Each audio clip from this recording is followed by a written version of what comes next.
All right, so welcome everybody.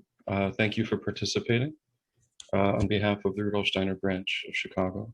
We're really grateful that you're here and grateful to have Daniel speak for us today. We are recording today's session. Whether or not it's published, is pending on Daniel's review and his comfort with it. So hopefully that'll be published, but we're certainly recording. So if you'd rather not be recorded when the Q&A starts, then let me know, and I can either ask the question on your behalf, or we can make something else work out. So yeah, thank you again very much. I will briefly introduce Daniel and then hand over the reins. Daniel Hafner is a member of the Anthroposophical Society and the School for Spiritual Science. He works as a priest of the Christian community, and he lives in Nuremberg, Germany. Daniel, thank you again, and take the reins. Hello, good evening, good morning, good afternoon. I think I saw Western Australia. That must be way early in the morning. It's an amazing time to be alive when you can just talk to people like this around the world and see little snapshots of their moving faces. This evening's theme, it's evening here, please forgive me. Today's theme is about responsibility and taking responsibility for one's own deeds. Emerson and Thoreau and those people, they were interested in self-reliance. And when you go out to the wilderness, which essentially most of the world now is, or when you went out to the wilderness in the old days, you really had to take care of yourself and see that you had a place to live and something to eat. And something like that happens in every human biography.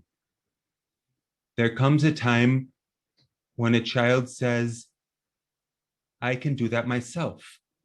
It's a joyous moment. And there comes a time when a teenager says, I want to have my own space and have some measure of self-determination. Perhaps most teenagers would like to have complete and unimpeded self-determination. That might not always work out in practice, but by and by, you do move out of your parents' house as a general rule and get a place of your own.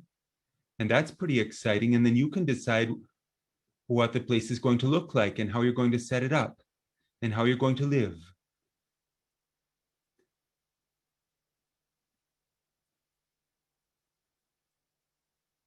At first,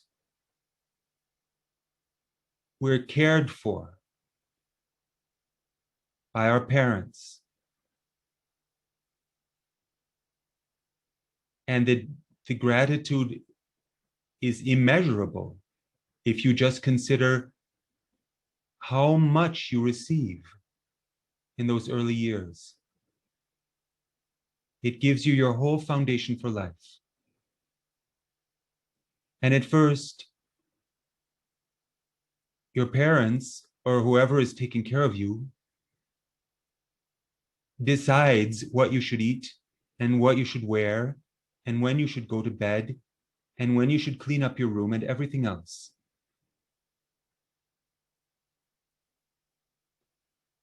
That is a necessary protection so that you can become strong. Humanity as a whole also began that way. There were caregivers, protectors, leaders of humanity, who by virtue of their own special development told us how to live, where to live, when to plant which crop, whom to marry, everything. Priests, kings, initiates, sometimes priest queens as well, determined all of human culture. And everyone just did whatever the priest said. Those were the good old days. But for several centuries now, the feeling has grown stronger and stronger that that is no longer appropriate to a modern person who wants to be self-responsible. Sometimes with violent upheaval, the old regimes have been overthrown.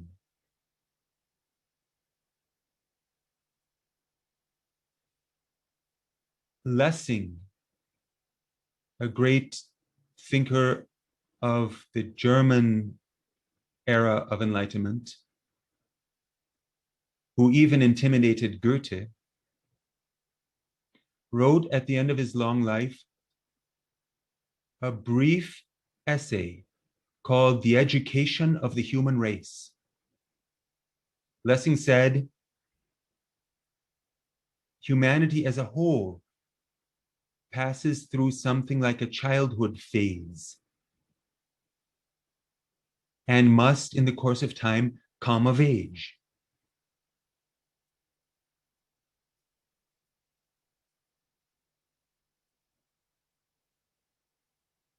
This evening, today, we want to look at a series of phenomena which seem to contradict this evolutionary direction, where we are apparently relapsing into a type of a childhood state or even an infantile state.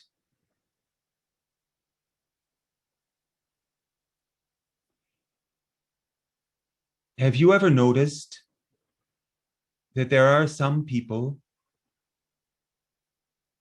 who can scarcely bear to hear the word no?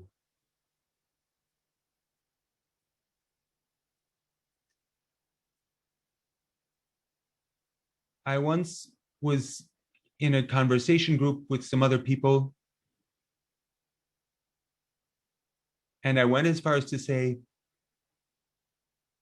I see that differently. I had learned painfully that it's considered rude if you just say, no, that's wrong. So I said, I see that differently. But this was already such a jolt that the person whose views I did not entirely share came to me afterwards and said it was hurtful. And I also didn't just say, I see that differently. I tried to explain why. It's very hard. And if you notice what it feels like to be contradicted, it's sometimes hard to take. Children don't like it either when they're told no. But that's part of being an adult, that you don't have to take it personally. You can also understand the other person sees it differently. It seems to me that our tolerance threshold is sinking in this regard. And it seems worth asking why. The willingness to postpone gratification seems to be declining likewise. That's one of the differences between a child and an adult. An adult can know, if I wait and don't immediately satisfy this wish, it can be helpful in the long run. But people are often quite impatient if their wishes are not fulfilled pronto. We have such wealth materially, and our wishes are really fulfilled to a very great degree, at least on the material level, compared to the way it was in previous decades or centuries, that one could pause for a moment and be grateful. But you find yourself perhaps impatient because it takes more than 3 seconds for the computer signal to travel around the globe to Australia and back. How does that even happen? Do they send the signal out to outer space and is it a satellite relay, or does it go by an undersea cable? And if it lasts just a few seconds, people start getting upset sometimes. What is up with that? The willingness to forego appears to be declining, to do without something. Not only to postpone it, but just to say, I'm not going to get that. Or I voluntarily give it up so that someone else can have it, or so that something else can happen.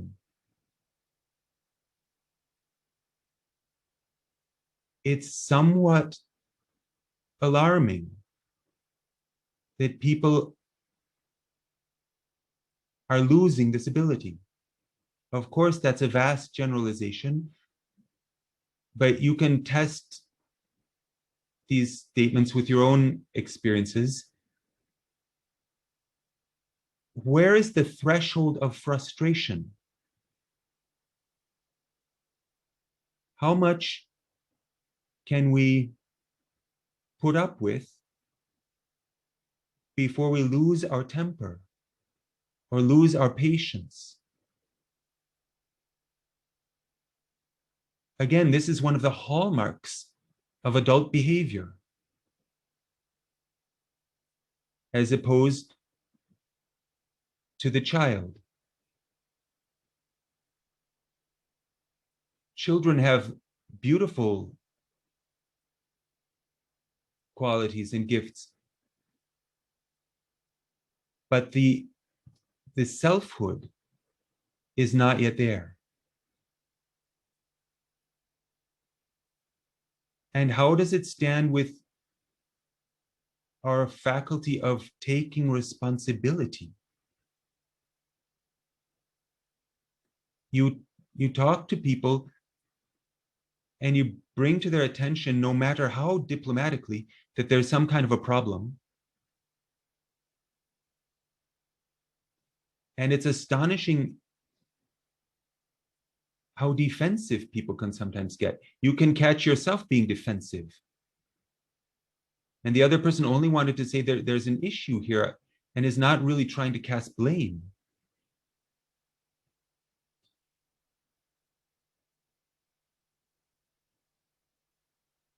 People answer then perhaps with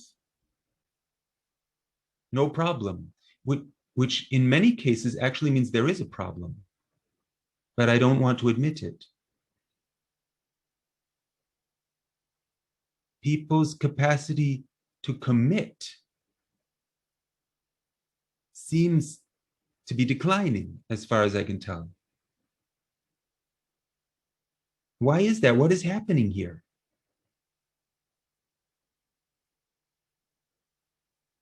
It's not only the commitment of marriage, it's all kinds of smaller commitments as well.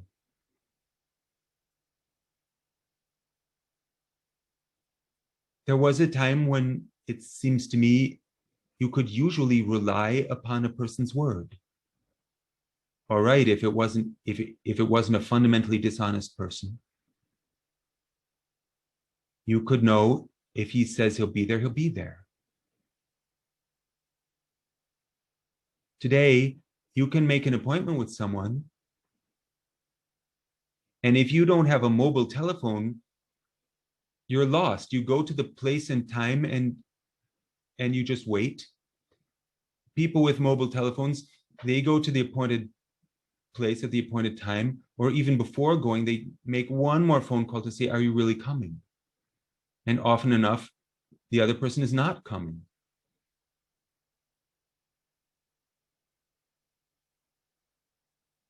please feel free to tell me afterward, or even interrupt now if it's urgent enough. If you think that I'm seeing this wrong, I haven't done any extensive studies on it. It's just purely anecdotal, but that's my impression.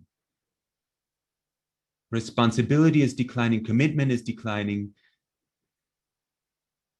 Another phenomenon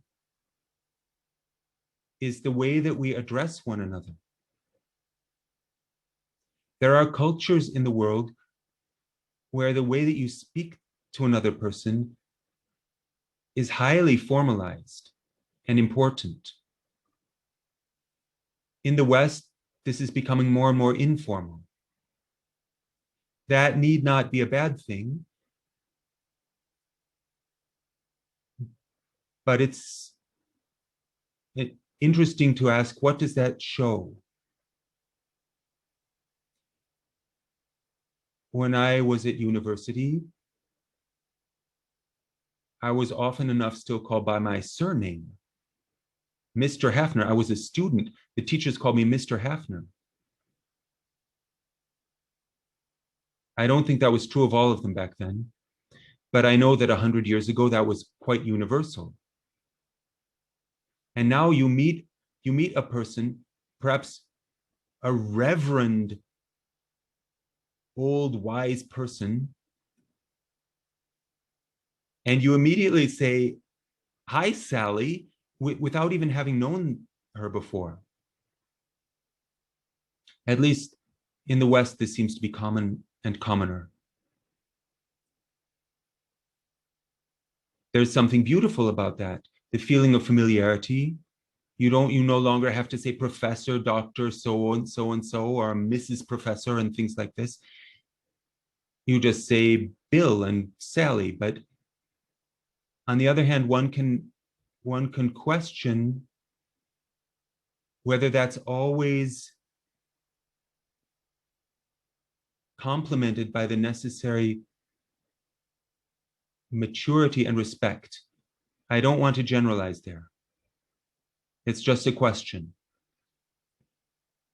And in general, this evening's purpose is not to tell us that we're doing things wrong. It's to ask what is showing itself here. Because many of the older formalisms maybe weren't that helpful after all, and it's just as well to let them fall. But what is showing itself here? Another widespread phenomenon or whole field of phenomena are the absurd security measures. Everything has to be secured and inspected and made safe.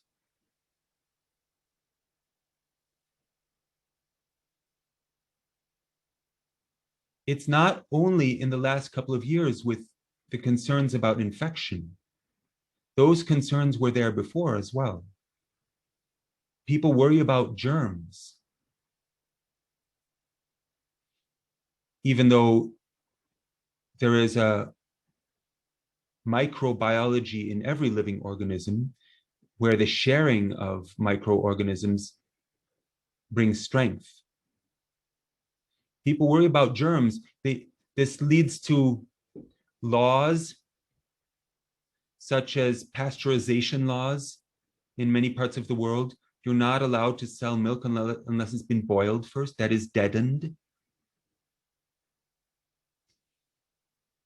Whether the real reason is financial in nature is a different question, but certainly the reason that is given is you could get sick. There could be germs in there. But this is inconsistent because that's true not only of milk, but of any substance that you touch or eat. If you wanted to be logically consistent, you would have to boil your lettuce as well. Sterilize that. You'd have to set the whole grocery store under boiling water before you even enter it, and then sterilize yourself from head to foot. All right, the reality is living beings cannot live in a sterile environment, they die, but that's a different topic. The point here is the fear of infection itself will make you sick. And this concern about security is perhaps another example of infantilization. children need protection, and you really have to take care of them. The smaller they are, the more so. Adults need to be able to assess risks and make their own decisions. That's part of being an adult. A few years ago, I was on a walk in the forest. It was in Canada, a country especially concerned with security. And there was a large sign there in the middle of the forest, a metal sign such as you would find on a street normally, saying, "Keep a safe distance, danger of drowning." The scene was a small clearing in the forest with a very, very small pond, scarcely more than a puddle. And you could see the bottom of the water. It was only a couple of feet deep. And it was maybe 20 or 30 feet across at most. And this sign was several yards from the edge of the water. Keep a safe distance. Why are people really not able to assess the danger of drowning in a small pond? Safety first is the motto. Everywhere we have hideous exit signs permanently illuminated in case this building might suddenly catch fire. And this applies to buildings entirely made of concrete, as is the fashion nowadays anyway. So that you can't even have a beautiful room anymore without disfiguring it, at least if it's a public space. And then there have to be fire extinguishers prominently visible at every corner of every room almost. If you take the protection thing too far, it's not even good for the children anymore, depending on their age. You can mother them or you can smother them. You can wrap them in padding. Make sure they never touch any sharp object or indeed anything longer than it is wide. And above all, don't let them climb on anything. But by doing so, you're impeding their development. There's a beautiful passage in The Enormous Room by E.E. Cummings where he speaks about a neighbor who let his child climb trees, even though the little lad was scarcely capable of self-responsibility. Another neighbor says, "Boy's gonna fall." And the father says, "Let him fall. I've fallen out of trees." All right, that's a question of personal, educational, child-raising preference. I don't want to say that you have to do that at every age with every child. But there's a serious question. At some point, the teenagers are going to go out and take risks, and possibly without telling their parents about it. And how do we prepare them for that? And how do we prepare ourselves for that? And how do we as humanity deal with the simple given that things are sometimes dangerous?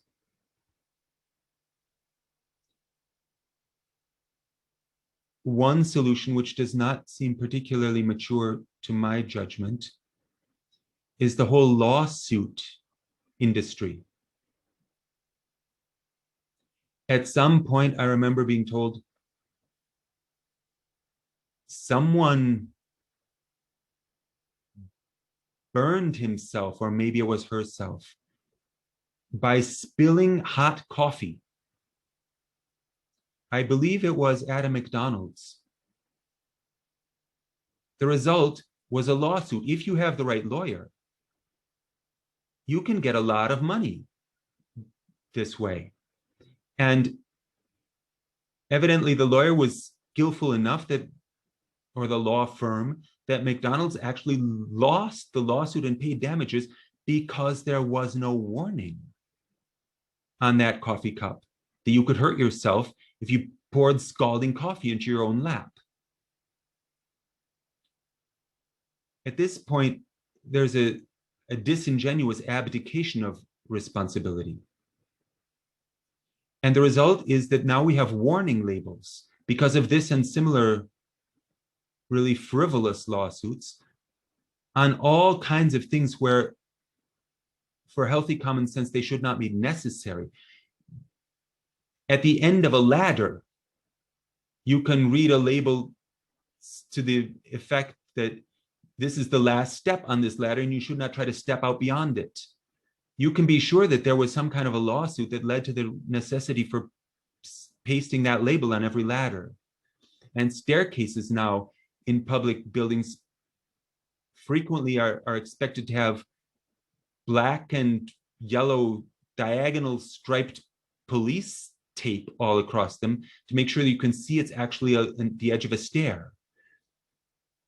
Again, we take the ugliness into the bargain, and we take the abdication of responsibility, the avoidance of responsibility, and the determining motivation is fear. Fear, dear friends, is part of every human life. It belongs to us as a part of us. We need to understand that it is an arimonic movement within the soul, a contraction of the soul. It is a part of us and we cannot avoid it, but there is a question of how to deal with it and whether to try to regulate it out of existence. This in turn gives rise to the whole insurance industry.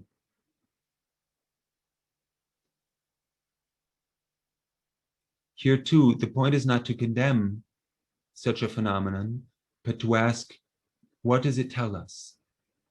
Because insurance industries do have their purpose in life, of course. But the insurance industry is by its nature parasitic. It does not produce goods.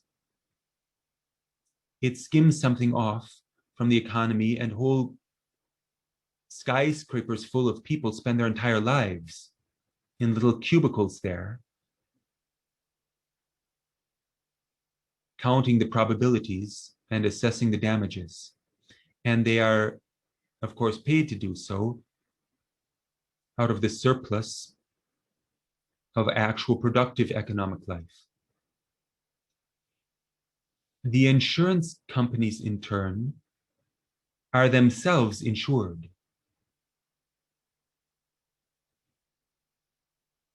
That means if one of the clients has a rightful claim to damages in excess of the insurance company's own reserves, it can call upon another insurance which it has taken out. It has a policy with other insurance companies around the world for just such an eventuality.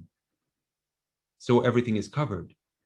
And again, we have the avoidance of responsibility. Indeed, that is the whole point of the insurance industry.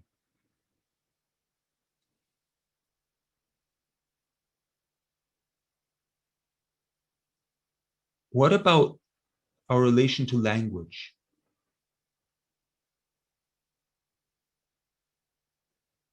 Language is being replaced in many contexts by pictograms, primitive simplified images, such as the Egyptians had in their hieroglyphics, except tasteless artistically.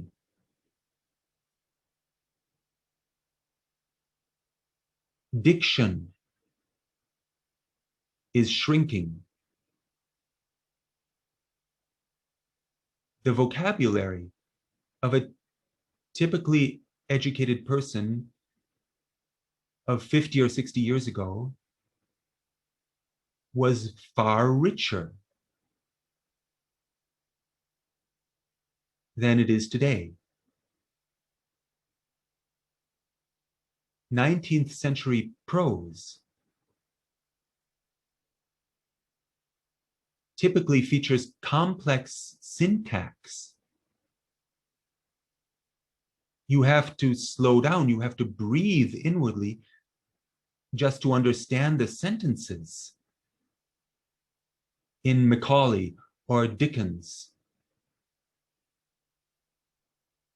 or Cooper.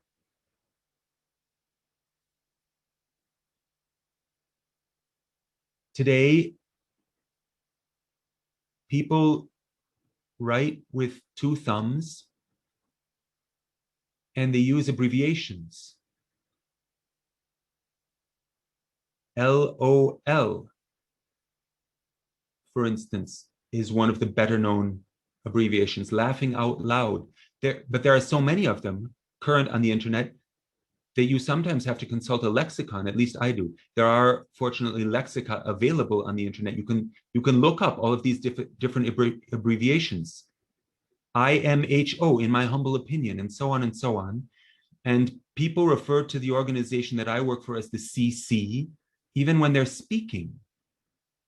There's something, for me, that's a little bit painful, perhaps because the Christian community is something sacred to me. But you can find it everywhere. Do you know what the GAS is? General Anthroposophical Society. I've heard people say that. They call it the GAS. All right, so here too we have phenomena of regression in the realm of language. And the fundamental gesture in many areas of life is the expectation that someone else should solve our problems. This is appropriate for children, not so for adults. Especially, it takes the form of a paternalistic hope in government to solve our problems. The government should do things for us. The government should educate our children, for example. Rudolf Steiner did not hold back in his warnings about that particular expectation.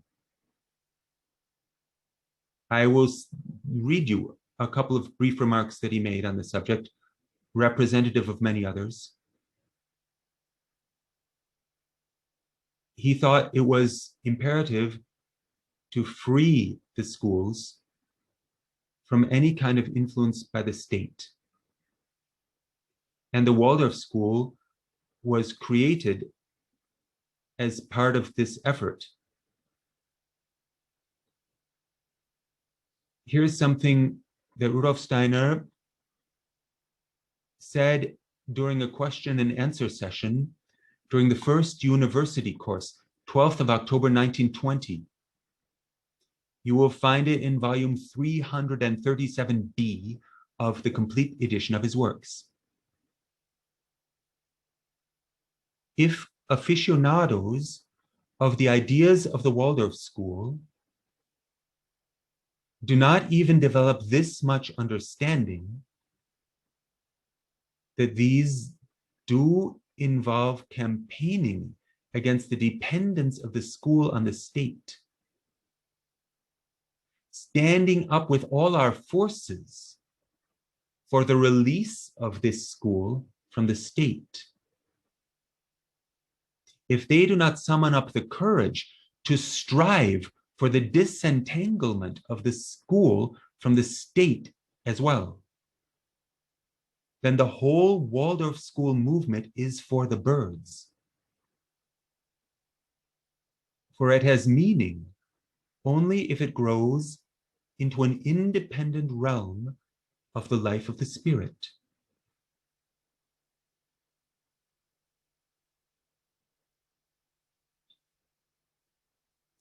That is a voice of responsibility, because the consequence is we as parents and teachers and educators must find ways of raising children without the help of an authority figure from the outside. That is, the children need the authority figures from the outside.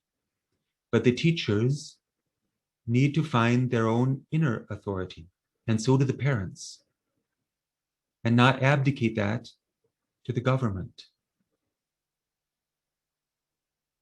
That will make the children strong, experiencing adults who take responsibility for their own decisions, even if those decisions are not always as filled with wisdom as they were in the time of the Pharaoh, at least before the decadent times of the pharaohs. Indeed, the children can learn by seeing how the adults cope with their own errors. Another passage from Rudolf Steiner about the schools, just because that's so fundamental to all of human culture.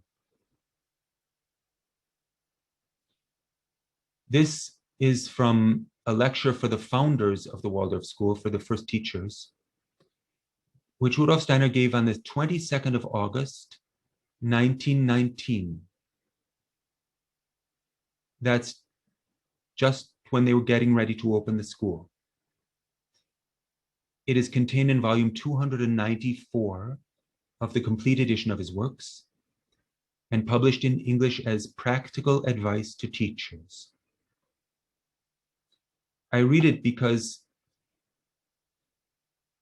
Rudolf Steiner does not hold back in this particular remark, but tries to awaken a sense for the earnestness of the issue at hand. Here is Rudolf Steiner. It is a picture, horrific, utterly horrific, that in the future, on the basis of democratic election, the people in the parliaments should meet to make decisions about questions of teaching and education, based at most on the advisory opinion of those who in turn stand no deeper in the affair than by virtue of their democratic feeling. If the affair were realized that way, as it is now commencing in Russia, this would mean that the earth would lose its mission, would be withdrawn from its mission, would be removed from the universe, and would become Ahrimanic.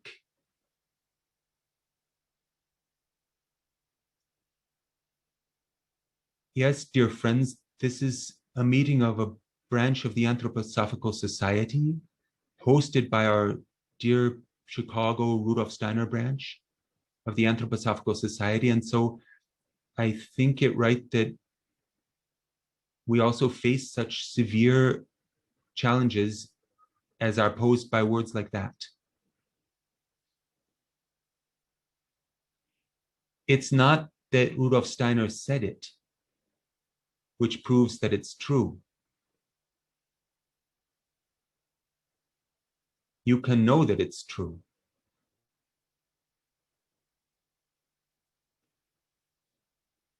Yes, so we expect this with a certain self-evidence nowadays of the government. They should educate our children.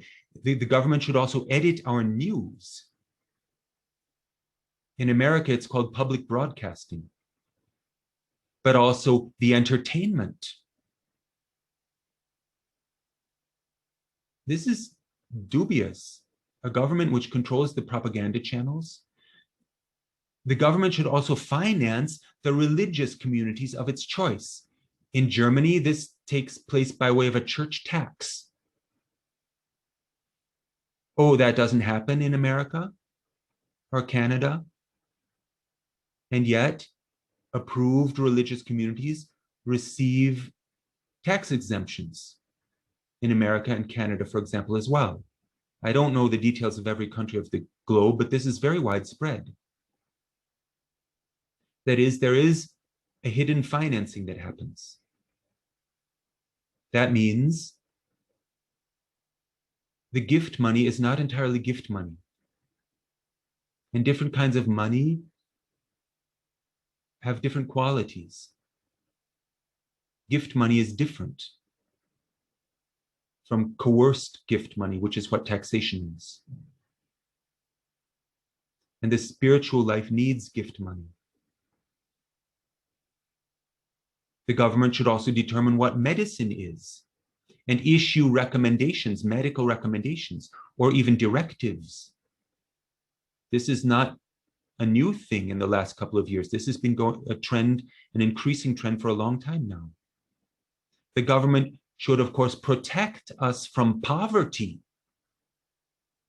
You're not responsible for making a living or for seeing that you do something useful in the world. The government should take care of you. Indeed, should guarantee our income. When Rudolf Steiner or other people question these assumptions, it's often felt to be cold-hearted. Something along the lines of, if people are unable to work, it's their tough luck.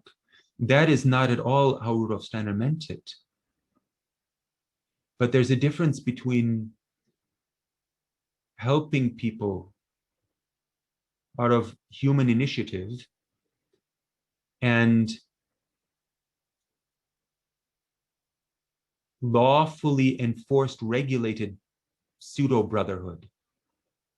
There too, it's a different type of soul movement that flows with the money.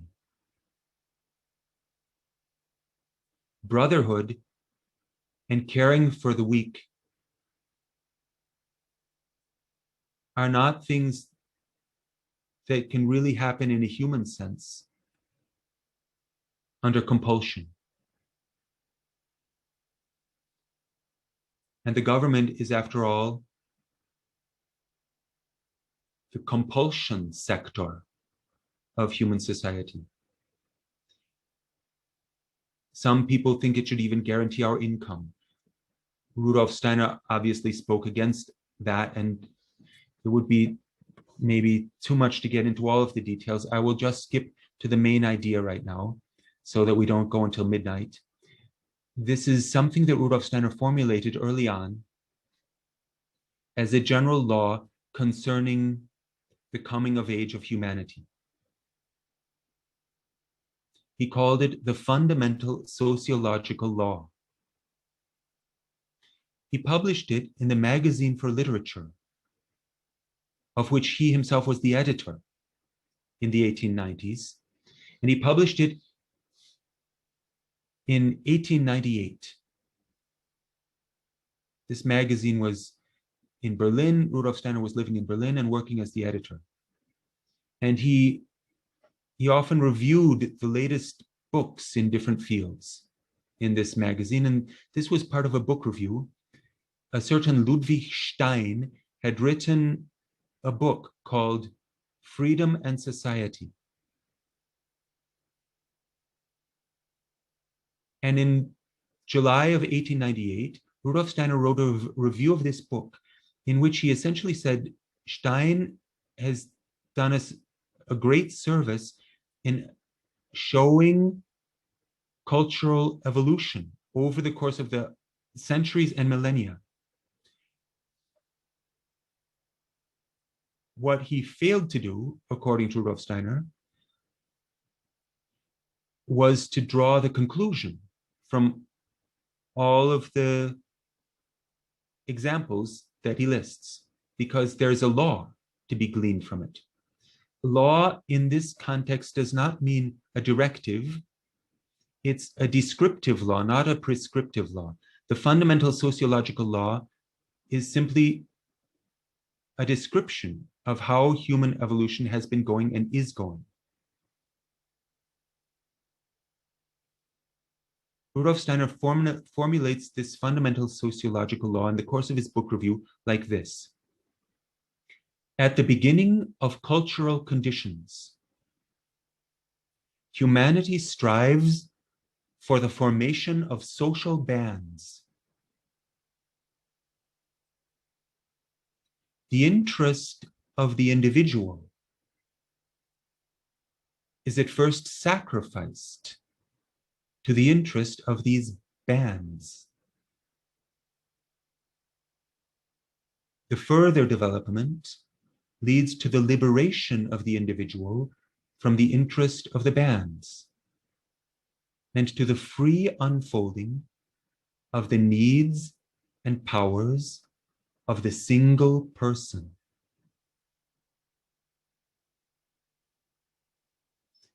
That is the fundamental sociological law. And since you're all muted, I can't even ask you whether you need me to read it again. If you weren't paying attention, wait for the recording to come out or ask me afterwards and I'll repeat it. All right, now Rudolf Steiner has pointed something out here, that there's a general tendency from the early cultures where groups are paramount to the newer cultures where the individual becomes more and more important. We can see that even within our own lifetimes. And it's been the trend since prehistoric times.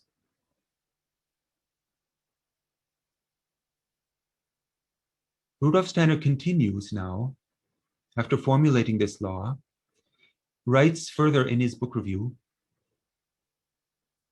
and draws some conclusions about a desirable form of human community. Because the point cannot, of course, be that you become an absolute isolated island and simply have nothing to do with the others anymore. Once we attain our independence, then the question of community becomes much more interesting. What would a community of free spirits look like? All right, I'll read you a little bit more of this essay. The essay has the same title as the book, Freedom and Society. Rudolf Steiner continues immediately after formulating the fundamental sociological law. Now it is a matter of drawing from these historical facts the conclusions. Which form of the state and of society can be the only one worth striving for? If all social development amounts to a process of individualization,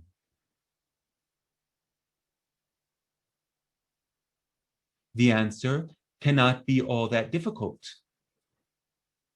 I shall pause here so that you have a chance of finding this answer, which is not that difficult. People come to anthroposophy and tend to assume Rudolf Steiner must have had the same political views as my family or as I have. But that can block us. That can be a preconception. If you take the fundamental sociological law seriously, it does have a certain rather surprising consequence. All right, you've had enough time to think. I shall not expose you by requiring you to answer publicly now. Here's how Rudolf Steiner continues. The answer cannot be all that difficult. The state and the society that see themselves as end unto themselves must strive for rulership over the individual, however this rulership is exerted, whether in an absolutist, a constitutional, or a republican manner.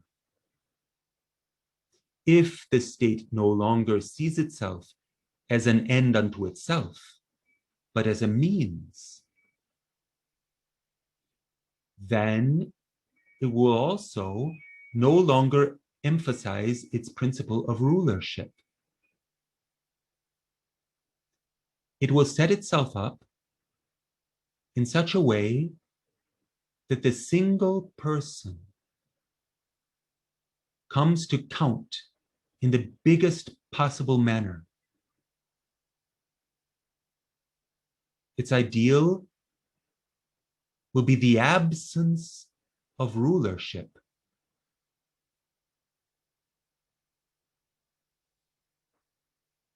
If you know a little bit of Greek, you could translate absence of rulership into a technical term, namely anarchia, anarchy. All right, Rudolf Steiner doesn't say that here, but he will say that word in a few lines. Its ideal will be the absence of rulership. It will be a community that wants nothing for itself, everything for the single person. If one wants to speak in the sense of a way of thinking that moves in this direction, then one can only fight against everything that today tends toward a socialization of societal institutions. Ludwig Stein does not do that. He passes from the observation of a genuine fact, from which, however, he cannot deduce a genuine law,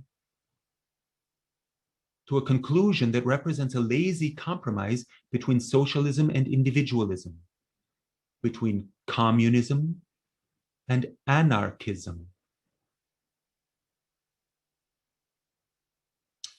End quote. All right, so now he's said it, anarchism. That's a little bit of a jolt, because normally people think of exploding bridges and things when they talk about anarchy and anarchists. Back then, the assassination of the Empress of Austria was all in the news. Those people called themselves anarchists. After Rudolf Steiner published this, he received a letter to the editor. The letter came from one of the 19th century's chief exponents of anarchism, John Henry Mackay, a Scotsman living in Germany, who had read the magazine and wrote into Rudolf Steiner. He already knew Rudolf Steiner a little bit because he had been enthusiastic about the book, The Philosophy of Spiritual Activity, which is also all about ethical individualism. And so they had already had some contact on the occasion of the publication of that book, which was almost 5 years prior.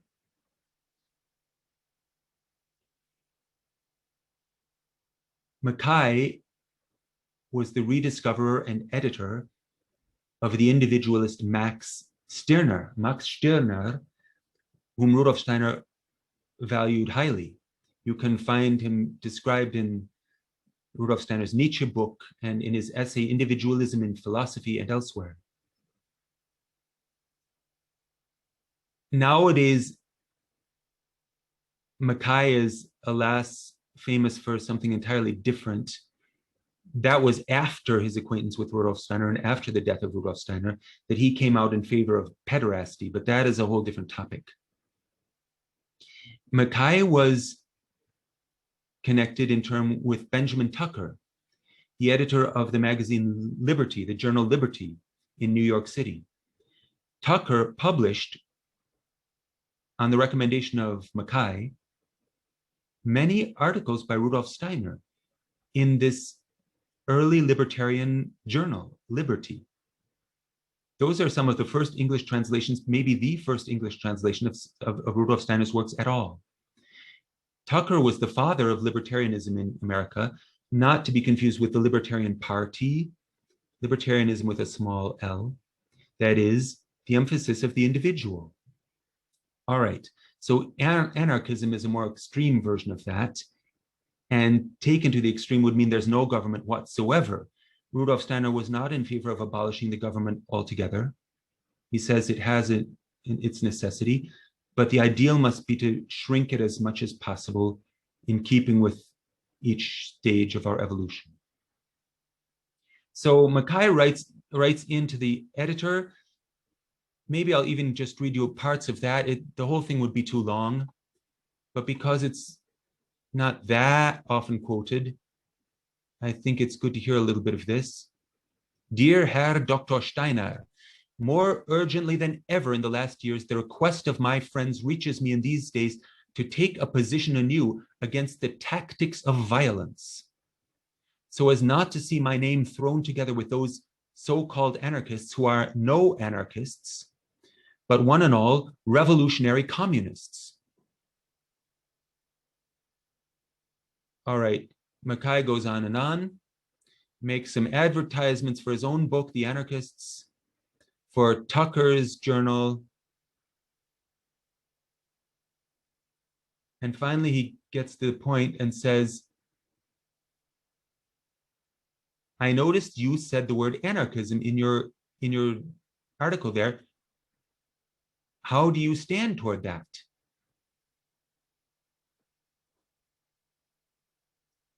This question is more in the background than in the foreground, but still, he takes a stand, and he encourages Rudolf Steiner to take a stand. Now, at least a part of Rudolf Steiner's answer. This is the Michaelmas issue of the magazine. End of September, September 30th. Dear Herr Mackay, we've met each other on the basis of the philosophy of spiritual activity. I'm just summarizing here. Okay, here we go. Hitherto, I have always avoided using even the term individualist anarchism or theoretical anarchism for my worldview, for I put very little stock in such designations. If one states one's views clearly and positively in one's writings, what is then the need of also designating these views with a convenient word? After all, everyone connects quite definite traditional notions with such a word, which reproduce only imprecisely what the particular personality has to say. I speak my thoughts, I characterize my goals. I myself have no need to name my way of thinking with a customary word. All right, so he seems to be weaseling out of it again. He's not going to give a straight answer. And yet now he goes on and says, if, however, I were to say in the sense in which such things can be decided, whether the term individualist anarchist is applicable to me, I would have to answer with an unconditional yes. Finally, after all the convoluted prose, he comes out with a straight yes. And then he goes on to add all kinds of warnings about how it should not be confused with violence, because people who call themselves anarchists but exercise violence are the opposite of anarchists. They are exerting their will and enforcing their will upon others. So that's not the absence of rulership. This is my summary of what Rudolf Steiner goes on to say.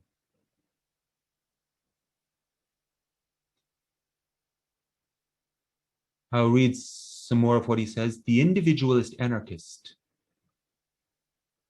wants no person to be hindered by anything in being able to bring to unfolding the abilities and forces that lie in him.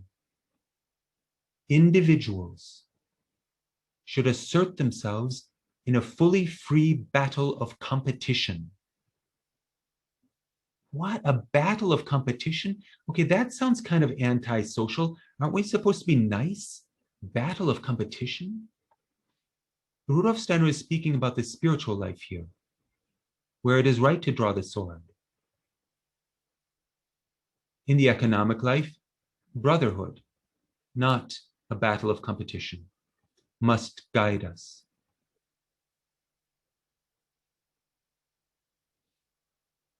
The unfolding of abilities is how Rudolf Steiner defined the spiritual life later when he spoke about the threefold social order. All right, back to his answer to Mackay. Individuals should assert themselves in a fully free battle of competition. The present state has no sense for this battle of competition. It hinders the individual. at every step in the unfolding of his abilities. It hates the individual. It says, I can only use a person who behaves thus and thus. Yeah. Whoever is different, I shall force him to become the way I want. Now, the state believes people can only get along if one tells them, you must be like this. And if you are not like that, then you'll just have to be like that anyway. The individualist anarchist, on the other hand, holds that the best situation would result if one would give people free way. He has the trust that they would find their direction themselves. Naturally, he does not believe that the day after tomorrow there would be no more pickpockets if one would abolish the state tomorrow. But he knows that one cannot, by authority and force, educate people to freeness. He knows this one thing: one clears the way for the most independent people by doing away with all force and authority.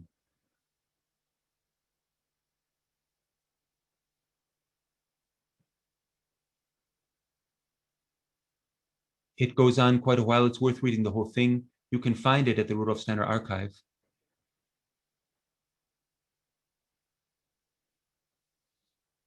If you ask yourself how a government, or indeed any community, could best serve genuinely human evolution, I think this is a good place to start. How could a group work in such a way that each individual within the group is fostered and furthered and comes to fruition and unfolds his forces and abilities so that people can blossom individually? That's an utterly different kind of group. We've hardly seen it yet, but I think you can feel this is what people are actually looking for today in all of the woes and calamities. This is what we are longing for. To help us develop that is why Rudolf Steiner came to the earth at all.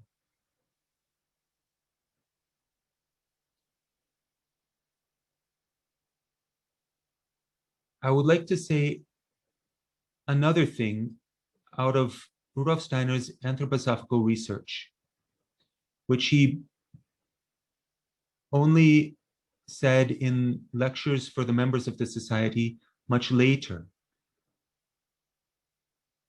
And then he said it repeatedly. He said that humanity as a whole is becoming younger. This would seem at first to contradict Lessing.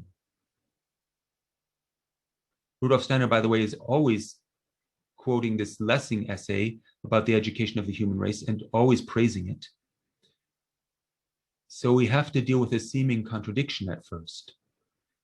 He says humanity is becoming younger. He says humanity is becoming younger at a rate of 7 years for every 2,160 years of history. That is, for every cultural epoch. We as humanity regress in our general maturity by 7 years. Remarkable assertions. And if you look up the actual details of the civilizations in question, you find it borne out quite strikingly.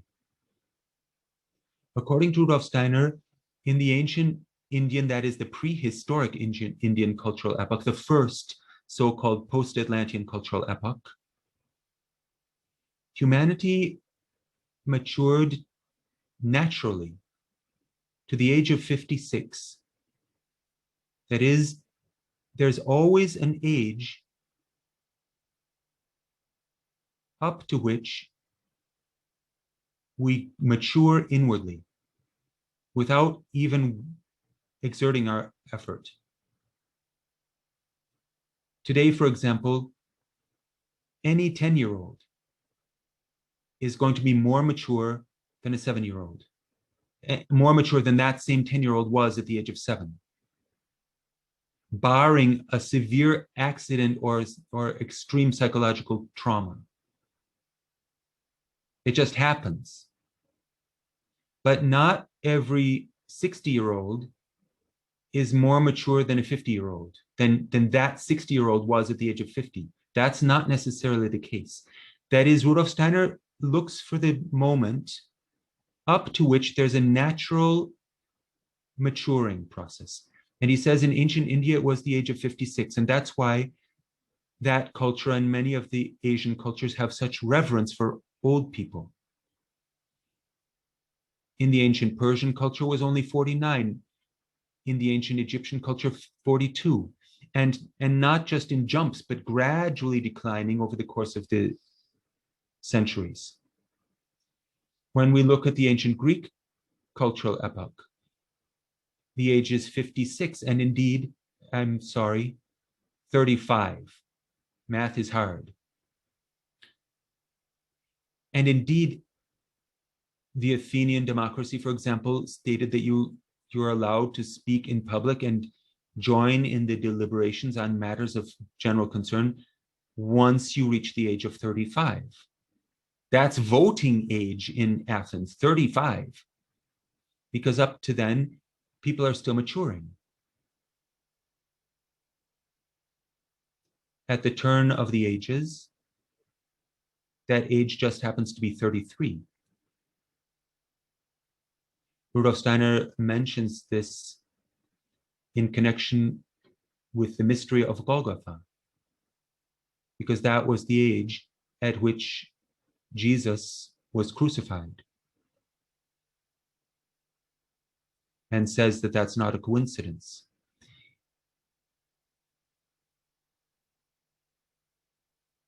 With the beginning of the Renaissance, the maturing of humanity has dropped to the age of 21. I mean 28. That is, people matured automatically up until 28, but not thereafter. It doesn't mean that everyone stagnates at age 28. And Rudolf Steiner says then in the early 20th century, now it's 27. If you do the math, you find that now in the early 21st century, it's closer to 26. This doesn't mean that everyone stagnates psychologically as a 26-year-old, because you can continue to develop up until you die, even at the age of 100. That, however, depends on your inner activity. It's no longer a given after the age of 26. People who do not activate themselves spiritually can therefore be gripped with alarm at the loss of their youth and wish to preserve it by some external means. They purchase perhaps in their old age a sports car or a motorcycle, or dye their hair or inject something into their faces to get the wrinkles out and so on. These efforts to clutch at youth could perhaps be interpreted as a missed opportunity to develop spiritually with the forces which are becoming liberated from the body as the body begins to decline.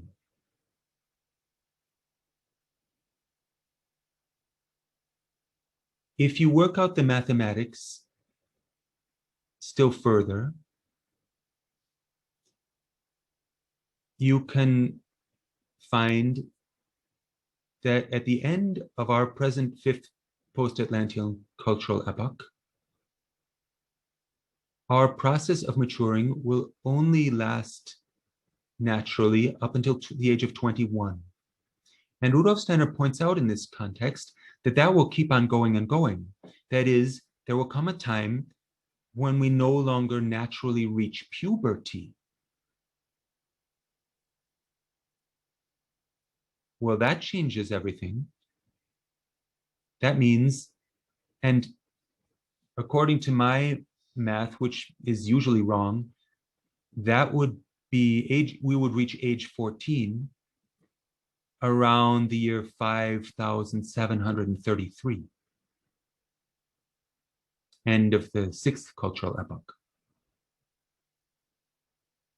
It's a long way away, but that's how long we have before natural reproduction begins to wane. It is a question whether it's already beginning to wane now, but that must be some kind of acceleration. But there will come a time when we really can no longer reproduce the way we have hitherto. And by then we will have to be in a position to bring forth our own kind by means of speech. The larynx has a mysterious connection with the forces of reproduction. Not only does the boy's voice drop an octave when he becomes reproductively mature, but the girl's voice changes also in quality.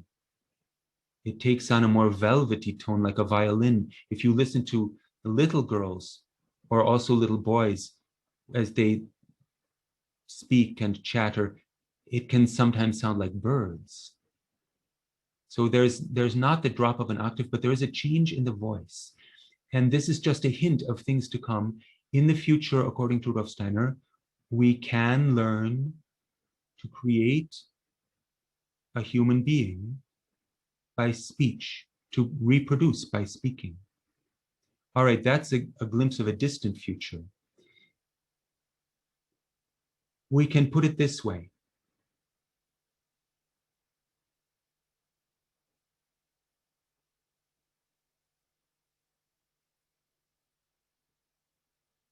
The natural maturing is leaving us bit by bit.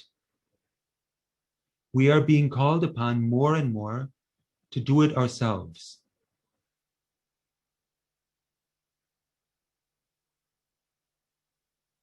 Coming of age is that which is not guaranteed. That's the whole meaning of coming of age. Coming of age means you no longer have someone who can tell you what to do. Okay, you can get advice, but you have to take responsibility. The coming of age is that which is not insured. It is an abyss. And this is being introduced into our lives more and more, the need to come of age and the need to take ourselves in our own hands.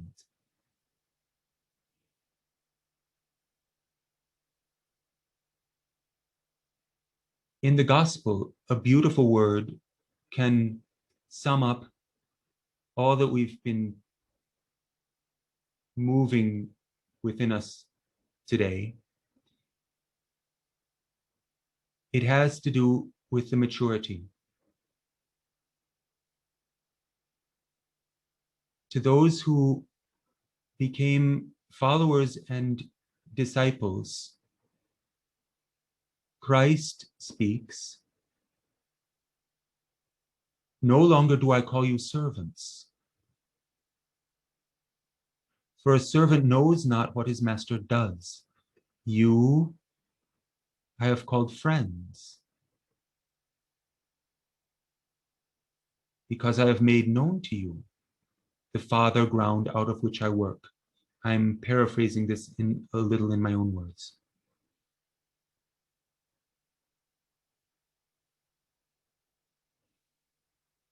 Faced with the responsibility, with the opportunity of taking free responsibility for our own thinking, our own life conduct, we can respond to this gift of the Creator with our own initiative, a community of friends. That is what the gods created us for. We are to become the 10th hierarchy, the spirits of freeness, not just external emancipated freedom, but inner freeness of spiritual activity and inner initiative. A community of free spirits, a community of friends, friends of God. To put it provocatively, colleagues. That is what the gods want. God wants gods, says Novalis.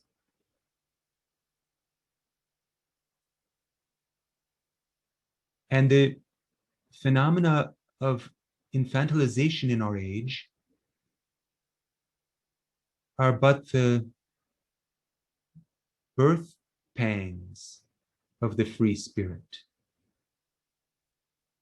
and the recoiling in fear before this abyss. But we are not alone at the abyss. Yes, it is something each one must go through in utter individuality, but we have been invited there by that great spirit who hopes to have us as friends.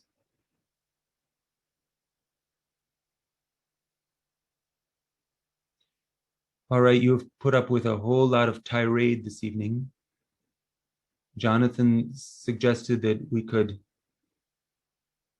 give you a chance to speak and object and correct where necessary. Maybe that would be a good thing to do now. That sounds good. Thank you very much. Yeah, and thank you very much for your presentation. There are a couple of questions in the chat, and I see Lori raising her hand. So I'll mention briefly. You know, we're all here in freedom, and you now have the power to unmute yourselves at will. For the sake of orderliness and to allow as many people as possible to get their questions answered, yeah, if at all possible, put the question in the chat or use the raise hand function. If you're on a phone, I know on an Android, there's the little button that says more, and it'll give you the chance to use the raise your hand button. So I might ask, I believe Sebastian first asked a question in the chat. If you'd like to ask it, otherwise I can ask on your behalf. So you'll monitor what people are writing, Jonathan, so I don't have to read all that? I'll do my best. Okay, thanks, because I'm not quite keeping up with that. I understand. And yeah, yep, we have a lot of avenues for questions, so I'll do my best. Would you like to ask your question, Sebastian? Hi, Daniel. Sebastian here. How are you? Hi, Sebastian.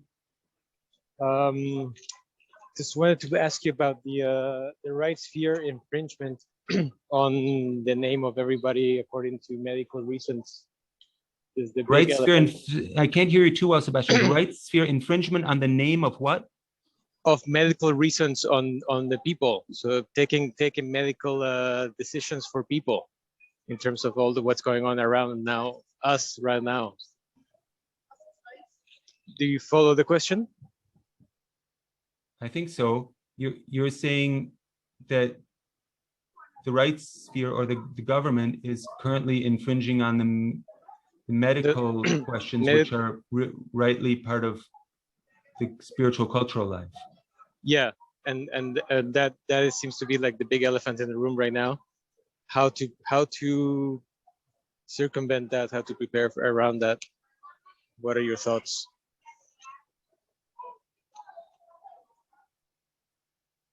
Thank you.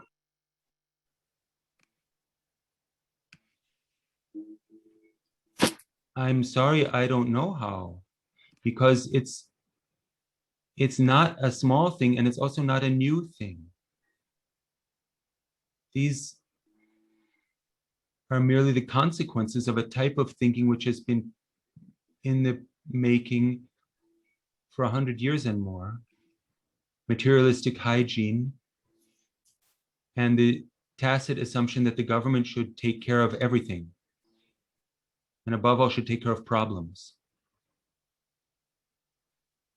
It's really a long-term educational necessity, this question of the attitude of taking responsibility for our own problems. Because when you overthrow any kind of encroaching government gestures, the problem is still there in the world. And then the question is, how can we as free adults deal with these things in a practical and real way? Yeah, but this is the first time in a global scale that it's been unanimously taken up by the entire world without any opposition. It's quite an historical event.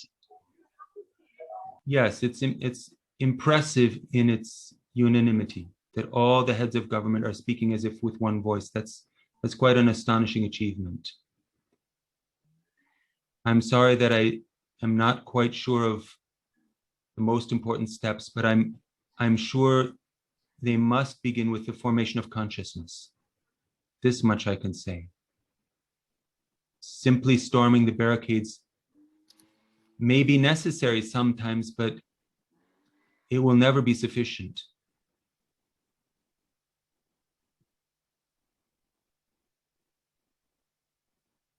Thank you. Thank you very much. There's a brief question I'll ask, and then I'll call on Lori, Victoria Seeley, and then the next Victoria. Barry asks if you can cite that gospel passage you had quoted. That's John, the Gospel according to John, chapter 16. I don't remember which verse exactly. Great, thank you very much. Lori, if you'd like to speak, or whoever is Lori's name. Hi. It touches on Sebastian's question. Can you, like the answer you said is not storming the barricades.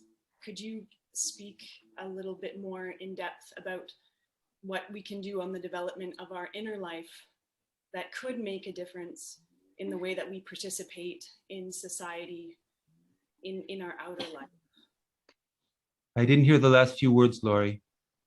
How we can develop our inner life that could make a difference in the way that we participate in the outer world, in community, the problems seem to be affecting us from government mandates, so outer world institutions, and often the call seems to be join the protest. But could you speak more to what we could do for our inner development? And I think you have this insight to point to what effects it could achieve in our actions in the outer world.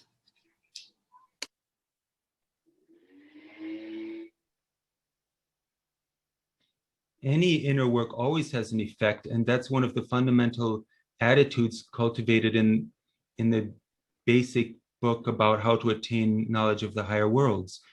The realization that our thoughts and feelings are realities, and they do have their effect, even if outwardly we achieve no success. The news media always convey the message, never really outspoken, but between the lines, that the world is teetering on a chasm of utter ruin, and you as a little person can do nothing about it. But that is Maya, illusion. Our inner work is very strong, and it just doesn't show up in such a sensational way and doesn't make it to the headlines. Even feeble efforts at inner work are of great significance to the whole cosmos. All right, that's perhaps too easy an answer, and how to find our way into the actual present situation and do deeds in outer life, that's a difficult one. It calls for moral fantasy and may vary from region to region, and I don't pretend to be the expert in that.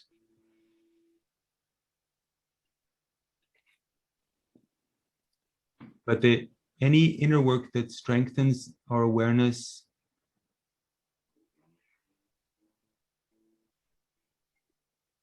of ethical individualism, any inner work that arises out of the whole sphere of the philosophy of spiritual activity. Any inner work that arises out of the awareness of one's own higher self and one's own lower self is going to make us more mature in the sense in which I've tried to say it today. Responding with frustration and anger is merely a sign that we indeed are not mature and actually do need the government to tell us what to do, or some kind of authority. It can only be a question of seeking responsibility ourselves, not casting the blame elsewhere, and trying to find where we participate in this materialistic thinking and where we ourselves participate in the fear, because it's a universal fluid right now. An aura of fear is surrounding humanity. And that applies to the people who are afraid of the virus and to the people who are afraid of the vaccinations and to the people who are afraid of losing their human rights and so on and so on. So I think the work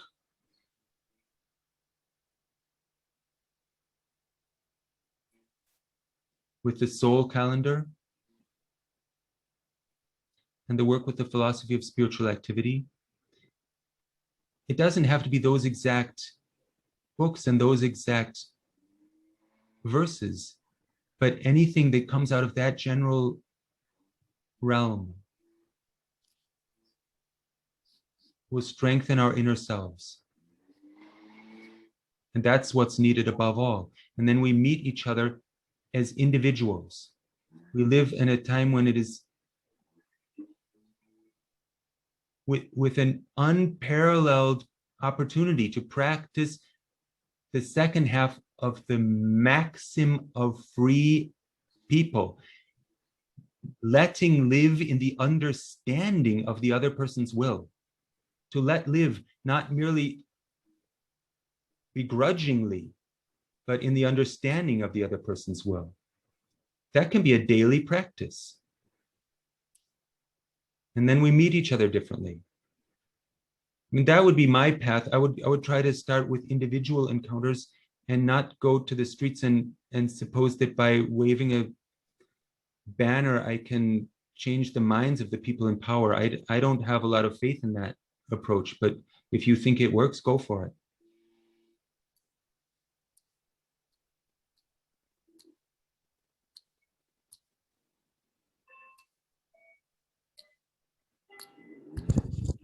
Thank you. If we're ready to move on, I'll call the next person. Victoria Sealer.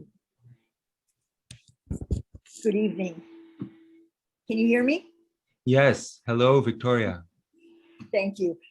I'm in California, and my deepest concern is actually within the anthroposophical community and the Rudolf Steiner schools themselves.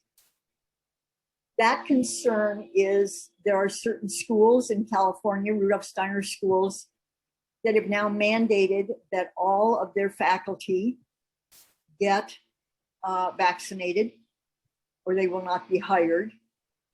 There are also Rudolf Steiner schools in California that are isolating and segregating adolescents, students within their high schools that are not being vaccinated, isolating them from the other students that have been vaccinated.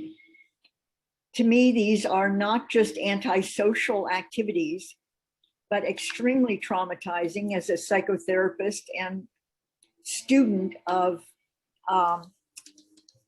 human development. Adolescence is a time when segregation in this way is extremely harmful to them. This is the age of groupthink. And when certain children are separated and segregated,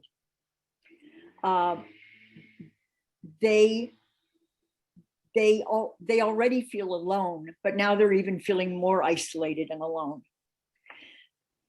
And I wonder how you reconcile that in your thinking with what you talked about earlier, and that is the freedom of the human being, the freedom of the individual to make their choice. In the past, you said it was the individual giving over to the band or the tribe or the group.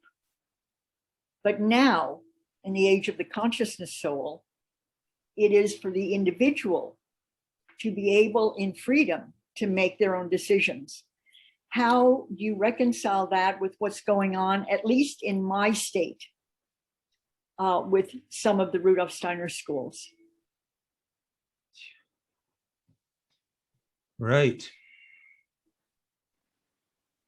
I guess we have to distinguish between freedom in the sense of external emancipation from outer controls and freeness in the sense of the philosophy of spiritual freeness, this philosophy of inner activity. The one thing is the schools can do as they wish. I actually support that. And if all of the faculty decide these injections are just what we need and that's totally necessary and we've got to do it, they should make that clear and they should be that kind of school. That's why there are other schools for people who might want to do it differently. It's easier said than done, but as far as that goes, we can say from their way of thinking, that's the logical conclusion. The other side is what do you do with your freedom? It's because that side only is not really the real thing yet. That's the adolescent illusion of freedom. My mother no longer tells me that I have to get up in the morning or clean my room. That doesn't mean you're actually free in an inner sense. So the second question, and the more important, is what does the school do once it has the permission to do whatever it wants? And this is where Rudolf Steiner spent most of his effort, trying to help the teachers to find a new view of what a human being is so that they could educate the children differently. That's what I suppose is missing in the cases that you say. If there's not an awareness of these issues that you talk about, or not a sufficient awareness, or not a sufficient awareness in all of the faculty, then that would need work. But it's something that can't be enforced upon them from the outside. This is the risk that the gods have taken in granting us this ability to be self-determining. That they really take into the bargain the possibility that we'll go off and do some mighty stupid things. And so far we've been doing that a lot, quite a lot. I know I have. Mm-hmm. It's a topic that comes up quite poignantly in the conversation with the Grand Inquisitor in Dostoevsky, Brothers Karamazov. The Grand Inquisitor actually refutes Christ, quite logically too, and says you shouldn't have given them that freedom. They're just ruining stuff. You should tell them what to do and make it right. Yeah, okay, so this is the consequence.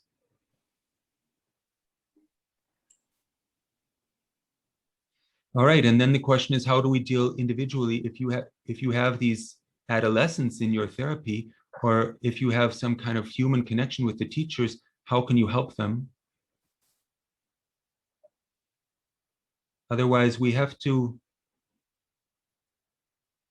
allow all kinds of stuff nowadays and try to live in the understanding of the other person's will. Painful though that often is, because the other consequence, the alternative, if I take it to the extreme, is I know better than those schools, and I'm going to go over there and tell them how they should be running their schools. But that cannot really be the ultimate goal of evolution either.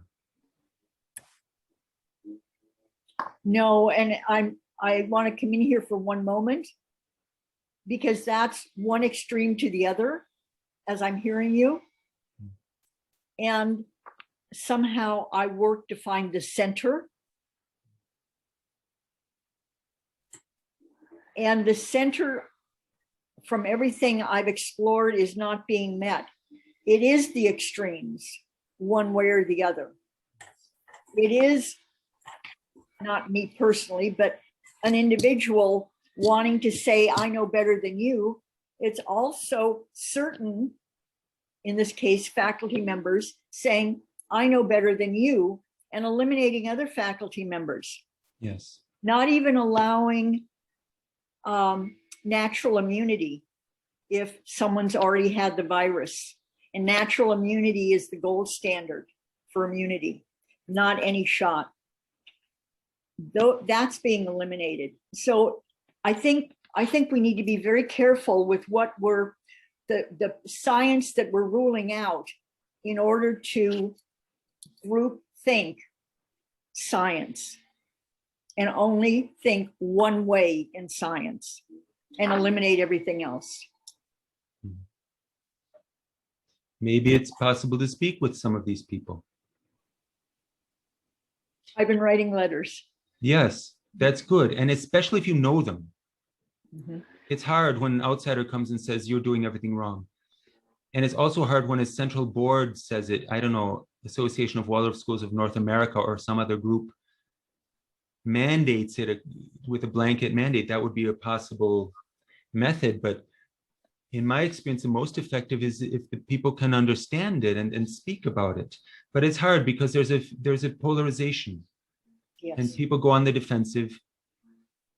So that's a slow working through individual encounters. Thank But you. I consider it more fruitful in the long run, even if a lot of errors are made. Thank you.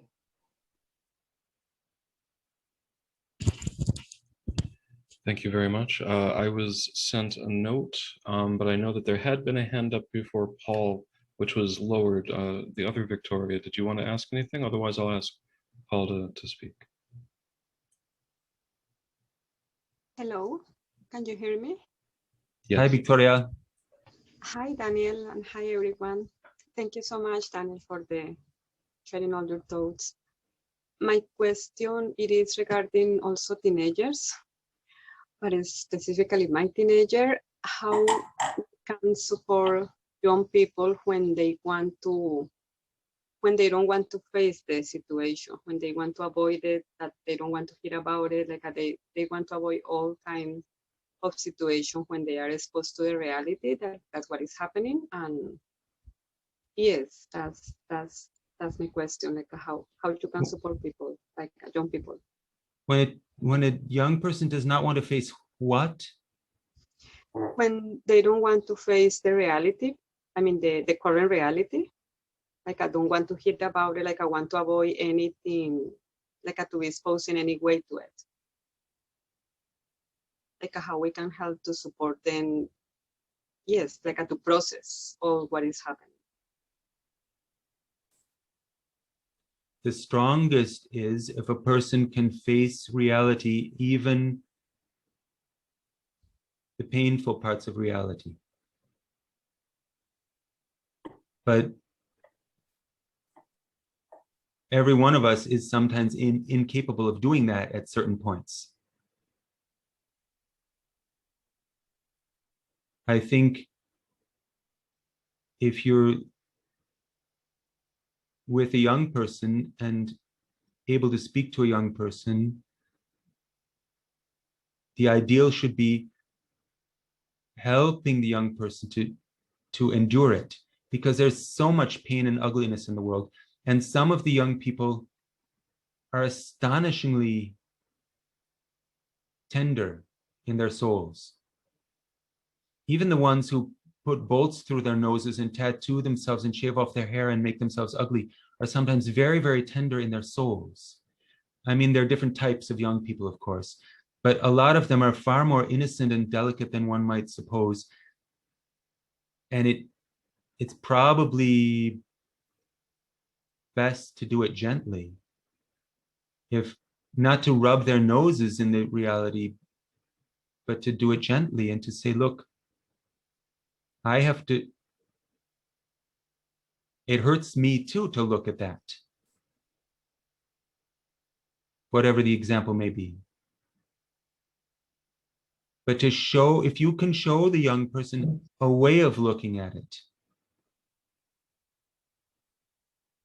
that does not merely involve condemning and does not involve fleeing. In other words, the question to parents and educators is always essentially a question of self-education. That's another thing that Rudolf Steiner said more than once. If I can find a way to look at this part of the painful reality of our present world, then I can help the young people I know by offering them this way of looking at it.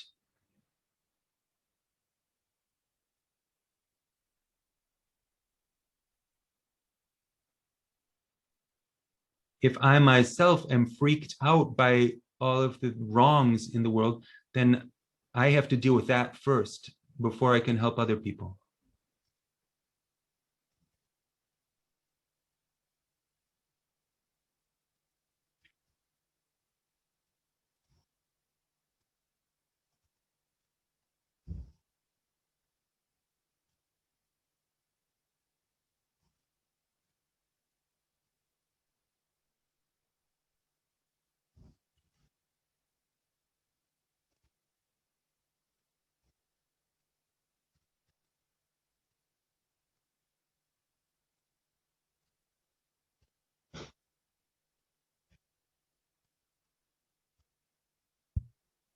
Thank you. I always want to allow for as much time of quiet as possible.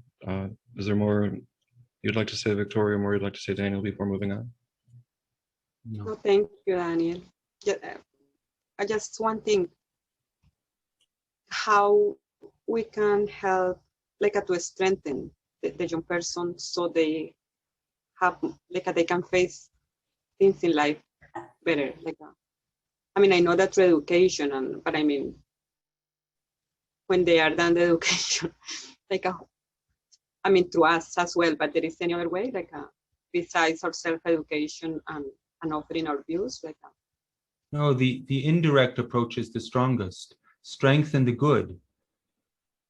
You don't have to go and talk about the most difficult issues all the time and put them in the center of your consciousness.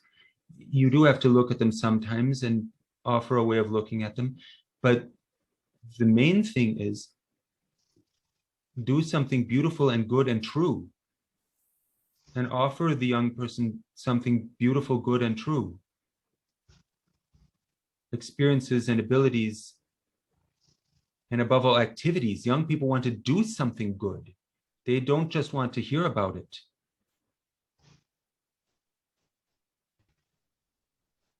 And the more they're active, the more they grow strong.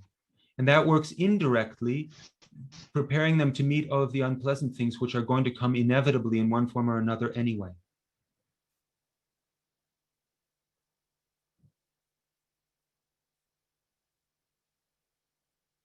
thank you, Daniel.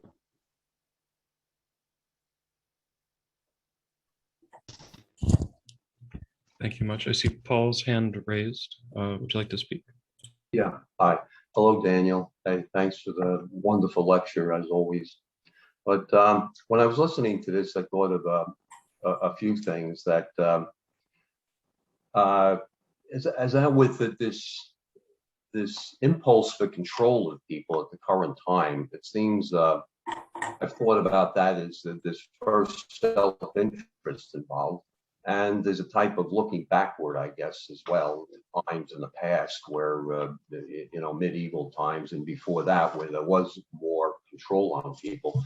But it's also a fear of the creative spirit, too, that's definitely within these people, that if control was relinquished in an appropriate way, that things would get out of control and take forms of that they wouldn't really like, possibly. So it is, and I think a lot of the citizenry likes the idea that someone's in control and has their so things don't go in ways that they may not like. And certainly we need something, like you said, appropriate for our age. But this lately, it seems like a big step backwards. And if we look at the previous century, that's kind of a very dangerous place to go. And then there's a couple of things I saw that Paul, you're breaking that up a I've little. liked, and looking at some Bible. Oh yeah, it's probably my internet connection. Am I still there? Yeah, you said the previous century looks like a dangerous Oh. place to go. After that, I couldn't hear you. Oh, okay, yeah. I'll wrap this up quickly. I got an unstable connection, I think. I have an old router because it doesn't put out a strong signal, and I figure it's safer for my house not to have one that's beaming energetically everywhere. But in Luke, that apocalyptic chapter, where all sorts of end time scenarios are described by Jesus, and I take it there where it's a call to be morally upright, and in that chapter, and I think that's the essence, where whatever happens is to keep on moral bearing and our faith and faith in the Spirit. And then in Paul, there's a chapter there, I think it's Ephesians, where it says that our battle is not with beings of flesh and blood, but it's against powers of darkness. And it's definitely a message for this age that we shouldn't be fighting with each other.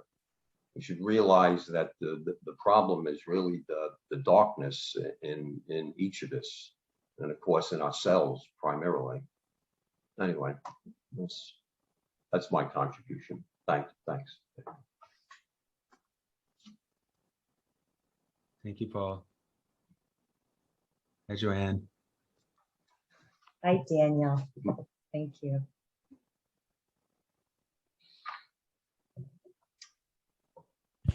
Wisdom.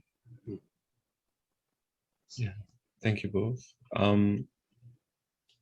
Forgive me if I mispronounce your name. Nevenka, did you want to ask a question? You messaged me directly.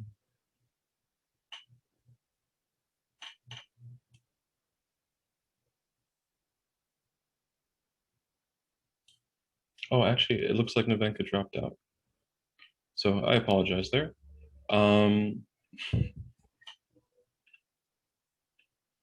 I know that I had seen a hand up from Sarah. Are you still here? Did you still want to ask a question? Yeah, well, I don't think I have a question. I just wanted to say, Daniel, that I found it so refreshing listening to you speak utter blasphemy into this space, sharing your thoughts. And it's a very obvious thing to say, but when you were speaking right at the beginning about the materialism, I wanted to really just say that I feel it's particularly that whole movement that we're still resolving, and that Steiner was born into to offer a response from, was very much just the Western spiritual stream of the fall. I feel it was so much about the Western spiritual stream, and the fact that anthroposophy is really speaking to those of us that are from the ancestral stream. So I just wanted to say that, and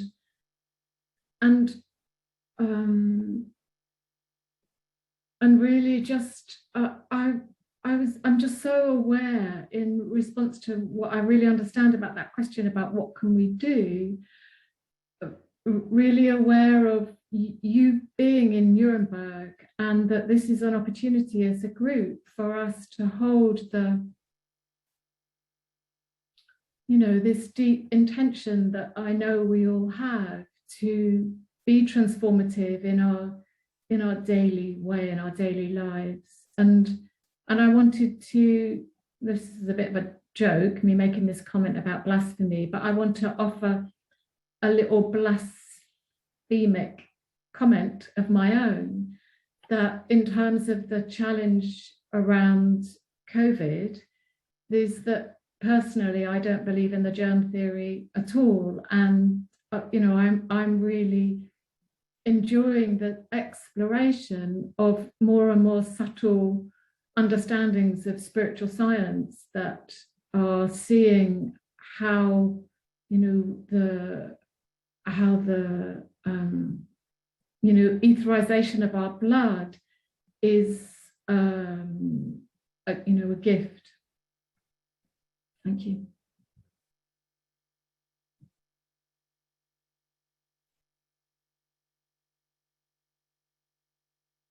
Thank you, Sarah.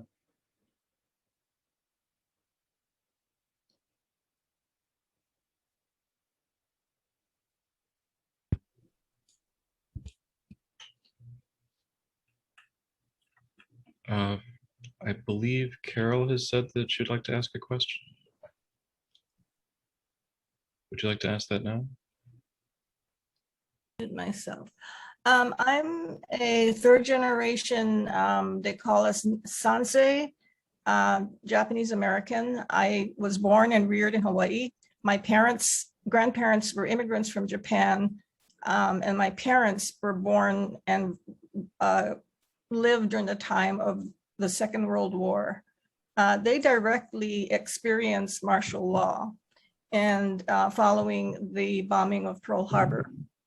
And if you talk about top-down government, martial law is probably, one of the strictest forms you can encounter. And I'll give you a couple examples, which to prevent or further bombing of the citizenry, everyone was told they needed to lower their shades on the window, so no light was being emitted at night. And when they drove around, they had to blacken the headlights and leave just a little pinhole for light to shine out to be able to navigate. My father at that time was a salesman of ice cream, and he had to drive around the island on these pretty rickety, bumpy, not terribly safe roads to do his job, with that kind of light. And perhaps, after listening to the discussion, I think I'm on the other end of the spectrum of what has been expressed here. So, from what I can see, and I'm referring here to a specific instance, that was the martial law that was called by the United States government following the bombing of Pearl Harbor seems justified.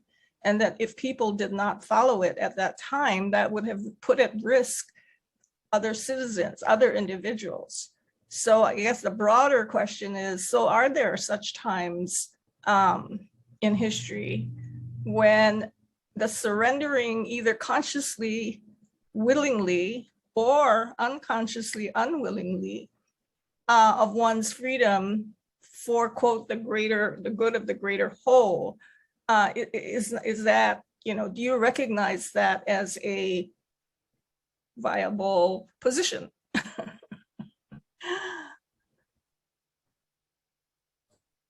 Of course. One can sacrifice much, even all, for the others. There is an inner difference, whether the sacrifice is free or coerced.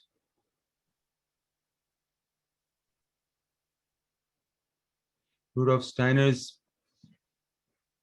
main guideline, and he always said you have to look at the actual details of real life, of course, but the main guideline that he offered was maintaining the equality of human rights. That would be something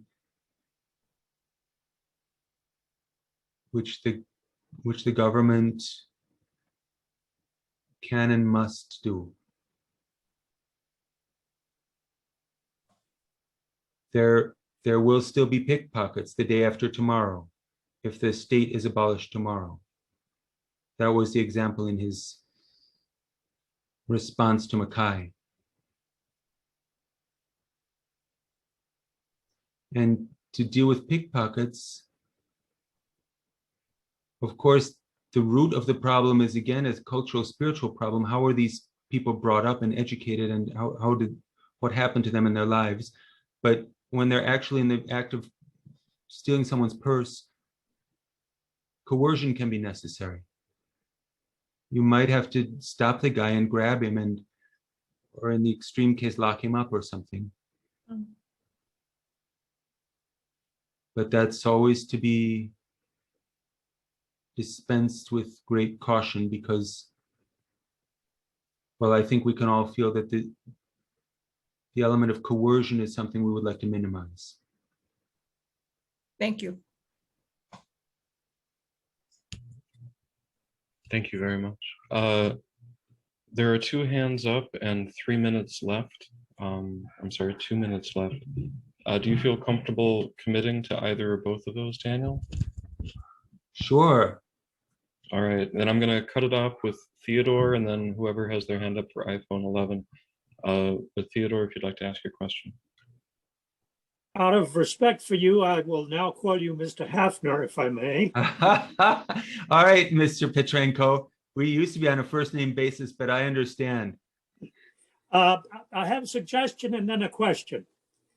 To grow out of this infantilism, I have just come across, for the first time in 40 years, a road to self-knowledge, which I thought was so amazing and so helpful in really trying to grow up. And I was curious, in all of your years of studying, would you tell me what you think is really relevant for you these days?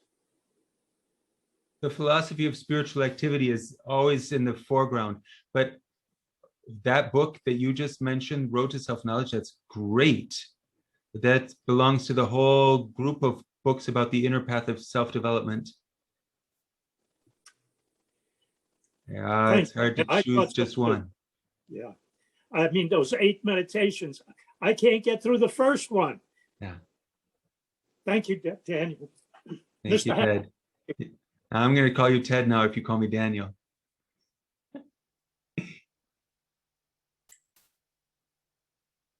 Thank you. And whoever raised their hand with the iPhone 11, would you like to ask your question or comment?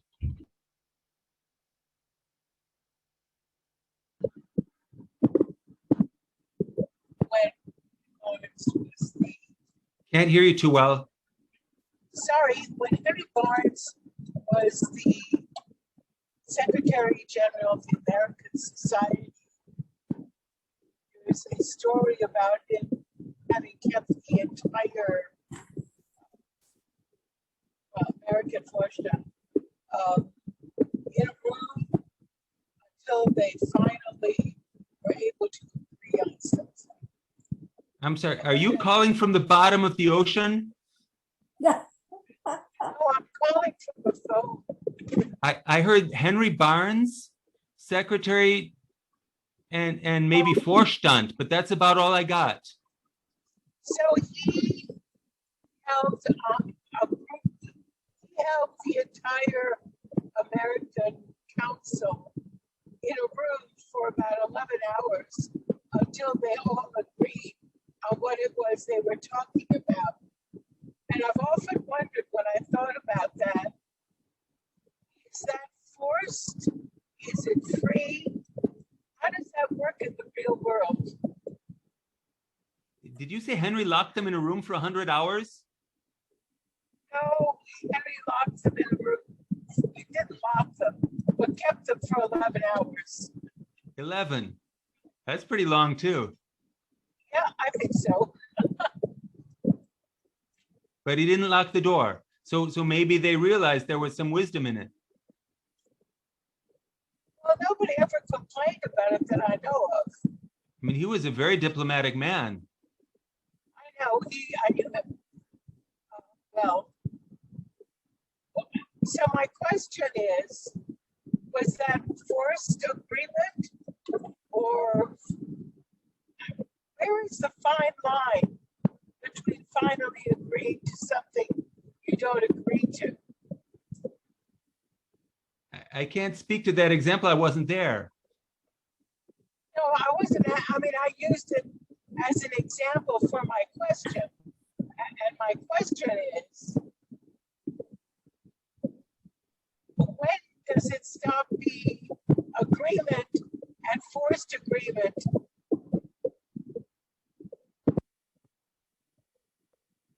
Hearing me argue.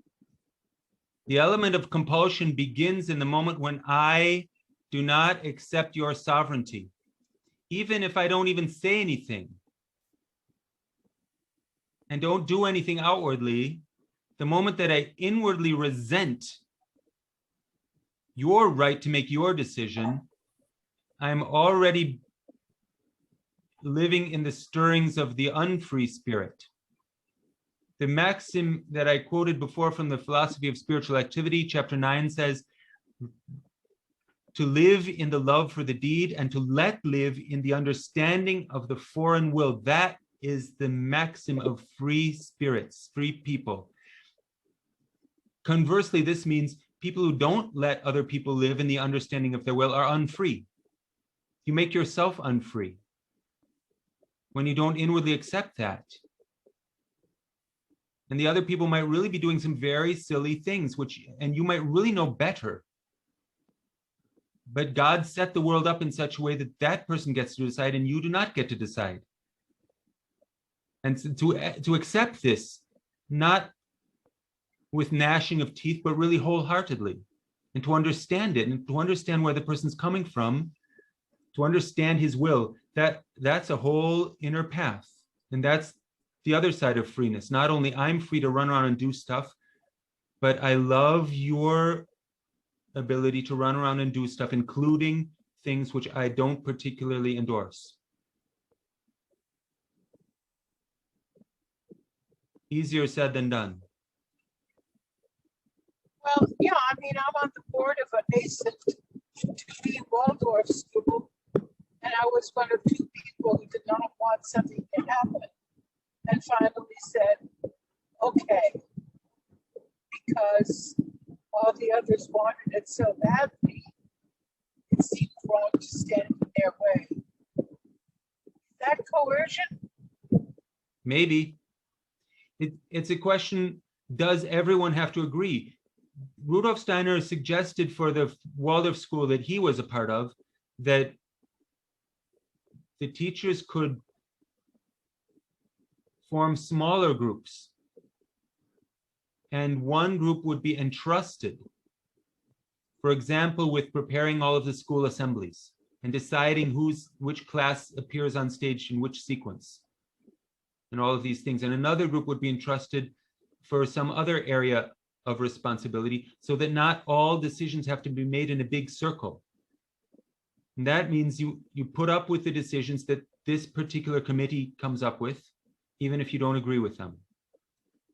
And then after a year or two, you can look back and review and speak about it in the big circle and say, did that go well? Were we all happy? Do we want to continue this delegation or reassign it?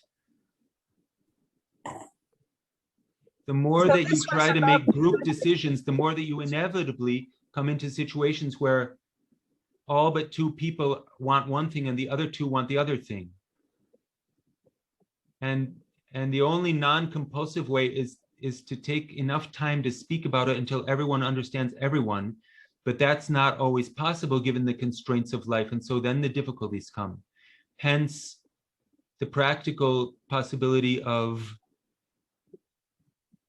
committees, delegations. Rudolf Steiner called it the Republican form of government within the Waldorf school. That's one solution. That doesn't have to be the only one.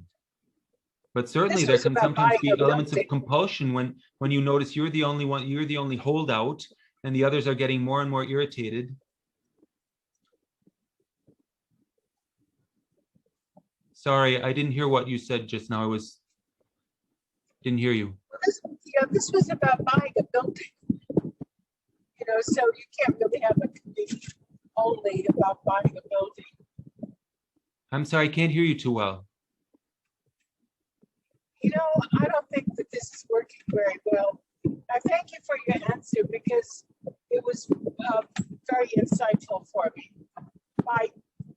Okay, sorry I couldn't hear everything perfectly. No, I'm sorry. Well, thank you everyone. It is 3:07 in Chicago, later in Nuremberg, still later in Russia and Western Australia, where some of our participants are from. Thank you, Daniel, for your talk. Thank you, everyone, for participating, asking questions, listening, being present. Anything you'd like to say, Daniel, before I stop the recording and just allow for some socialization before closing out? Well, thank you, Jonathan, for hosting it and making all the technical progress work properly. You're very welcome. Thank you. All right, for now, I'll stop the recording.